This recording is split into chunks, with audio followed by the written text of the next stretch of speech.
Blake Lively's recent court win might not be the slam dunk she's portraying it to be. According to Powerhouse attorney Bryan Freedman, her highly publicized victory tour is less about justice and more about media spin. While Lively has appeared across major platforms claiming total vindication, Freedman argues that the actual court ruling tells a very different story.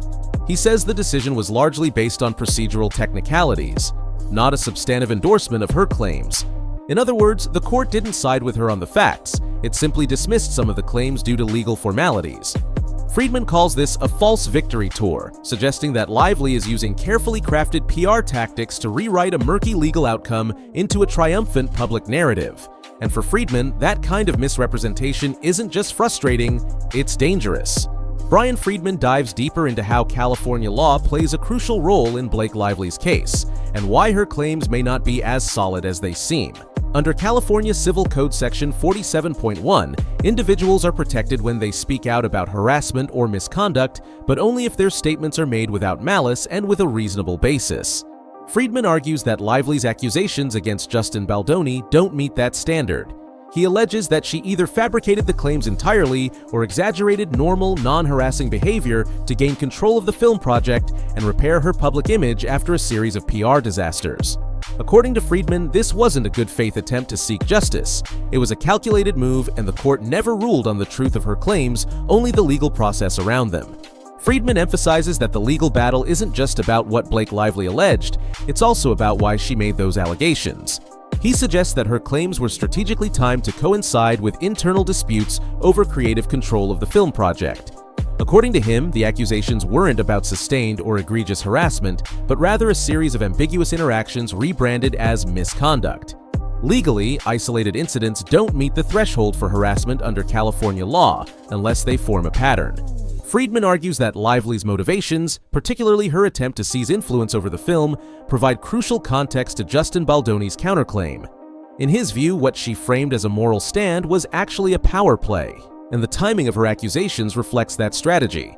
Freedman explains that at this stage of the legal process, the judge isn't making decisions about who's telling the truth. Instead, the court is required to assume that all claims in the initial filings are true for the purpose of deciding whether the case can move forward. This means the court has not actually ruled in favor of Blake Lively on the substance of her allegations. It has simply allowed certain claims to proceed while dismissing others on procedural grounds. Freedman points out that this distinction is being completely lost in Lively's public narrative. By treating these early-stage procedural rulings as full-on victories, she's creating a misleading impression of legal validation that simply doesn't exist. In reality, many aspects of her case remain unproven, unresolved, or were dismissed entirely. Not because they were false, but because they didn't meet specific technical legal standards. Blake Lively's media appearances following the court ruling have been nothing short of strategic, according to Bryan Freedman. Almost immediately after the decision, she launched a full-scale PR campaign, appearing on talk shows, magazine covers, and in emotionally charged interviews that framed her as a heroic figure who overcame injustice. Her narrative is clear. She fought a tough legal battle, stood her ground, and won decisively. But Freedman calls this version of events pure spin. He argues that her media rollout was carefully timed to dominate headlines and social media before the public could scrutinize the actual court documents. In his view, Lively has weaponized public sympathy to reshape a complex legal outcome into a storybook victory. And by doing so, she's not just rewriting her own image, she's overshadowing the very real legal uncertainties that still linger beneath the surface. Despite Blake Lively's bold claims that the court validated every aspect of her case, Bryan Freedman says the reality is far more complicated. According to him, critical parts of her lawsuit were either dismissed on procedural technicalities or left unresolved entirely. A far cry from the sweeping victory she's promoting. Freedman is especially frustrated by how Lively's team has framed the ruling as an open and shut win, when in fact the judge made no determination on the truth of several major allegations. He accuses her of deliberately omitting these inconvenient facts from her public statements. For Freedman, this isn't just miscommunication, it's manipulation, using selective truths and emotional storytelling to create a version of events that simply doesn't match the court's actual findings. Bryan Freedman goes beyond simply criticizing Blake Lively's interpretation of the court ruling. He's exposing what he sees as a full-scale, tightly coordinated PR campaign designed to manipulate public perception. According to Freedman, Lively's immediate pivot from the courtroom to the spotlight wasn't just coincidental, it was deliberate. From her emotional sit-down interviews to inspirational quotes flooding her social media, every public appearance followed a clear narrative. Blake Lively, the brave woman who fought injustice and emerged victorious. But Freedman warns this narrative is carefully scripted to overshadow the legal complexities behind the scenes. He notes that while the public was being bombarded with feel-good headlines and empowering sound bites, the actual ruling told a much murkier story, one full of procedural dismissals, unresolved claims, and no definitive ruling on several key issues. Yet none of that made it into the media coverage that followed, largely because Lively's team had already framed the outcome as a landmark win. Freedman argues that this tactic is straight out of the Hollywood playbook: control the story and you control the truth. He suggests that Lively's team didn't just spin the facts, they buried the ones that didn't serve the narrative. This, he says, is a classic example of turning legal ambiguity into a public relations weapon. And by getting ahead of the criticism with emotionally driven storytelling, Lively was able to reshape the entire public conversation before anyone had a chance to dissect the court documents. To Freedman, this isn't just misleading, it's dangerous. He believes that Lively's portrayal of the court ruling as a moral and legal triumph is not only inaccurate, but also a disservice to the public, the legal system, and anyone watching the case unfold. In his view, what Blake Lively is celebrating isn't justice. It's a carefully staged performance, one designed to win over hearts and headlines, even if the truth is far more complicated. While Blake Lively continues to dominate headlines with her emotional interviews and empowerment-driven messaging, Bryan Freedman is sounding the alarm on what he sees as a critical disconnect between public narrative and legal reality. According to him, much of Lively's victory is based on selective interpretation of the court ruling, one that omits key legal details and misleads the public about what actually happened inside the courtroom. Freedman makes it clear, the court did not affirm the truth of Lively's claims. In fact, several of her allegations were dismissed not because the court found them untrue, but because they failed to meet procedural or legal standards for how and when claims must be filed. That distinction is everything.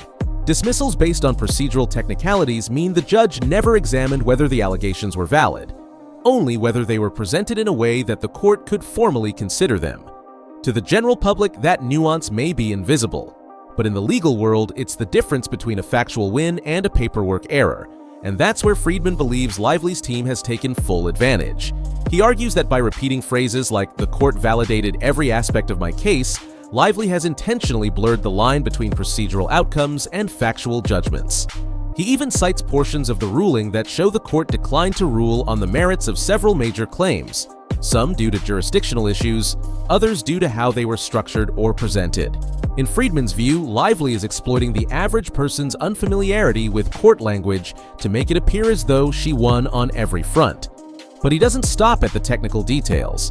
Freedman is deeply concerned with the ethical implications of this kind of narrative manipulation.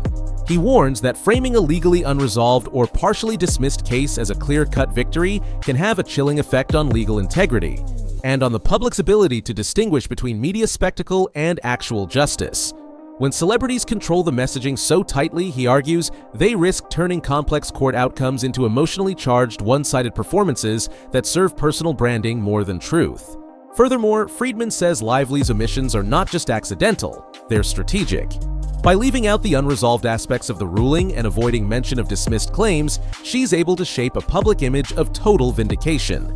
Meanwhile, any criticism of that narrative is easily dismissed as victim-blaming or anti-woman sentiment, thanks to the emotional framing she's wrapped around her story. In doing so, Freedman believes Lively has created a PR shield, one that makes her immune to scrutiny while silencing legitimate legal questions. In short, Section 8 reveals one of Freedman's most damning arguments, that Blake Lively's victory, as told to the public, is only part of the truth, and it's the parts she didn't tell that may matter most. Bryan Freedman doesn't believe Blake Lively's post-ruling behavior is just celebratory. It's strategic narrative control. He points to the timing of her media appearances, interviews, and social media posts, all of which launched almost immediately after the court's decision. This, he argues, wasn't a spontaneous expression of relief. It was a calculated PR blitz, designed to frame the court ruling as a full, undeniable victory before the public could analyze the legal documents for themselves. According to Freedman, this is where the real manipulation begins. He claims Lively's team orchestrated every detail of her public rollout. Teary-eyed confessions, inspiring sound bites, and emotionally charged statements all played across major networks and entertainment sites. Each moment, he says, was designed not just to tell a story, but to control it.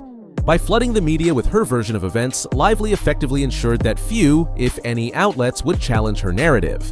Freedman's team even alleges that internal memos show how the campaign was scheduled to coincide with the media cycle before legal analysts and journalists could dissect the ruling thoroughly. The result? A flood of headlines echoing Lively's talking points without context or critique.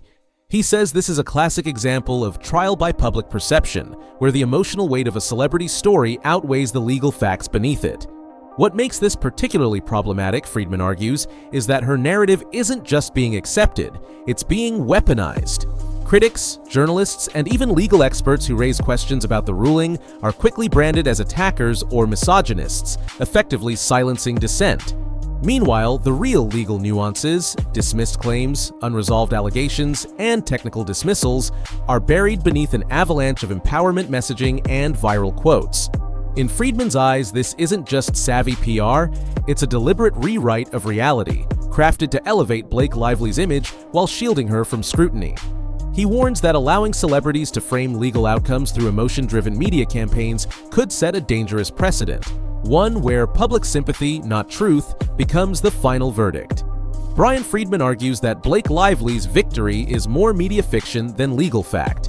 He points out that the court didn't rule on key allegations. Many were dismissed on technical grounds, yet Lively presents it as total vindication. Her PR blitz, he says, has buried unresolved legal issues while silencing critics through emotional messaging and strategic media timing.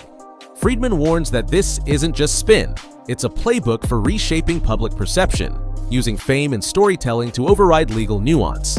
He believes this case raises bigger questions about how Hollywood manipulates truth and whether the public ever sees the full picture.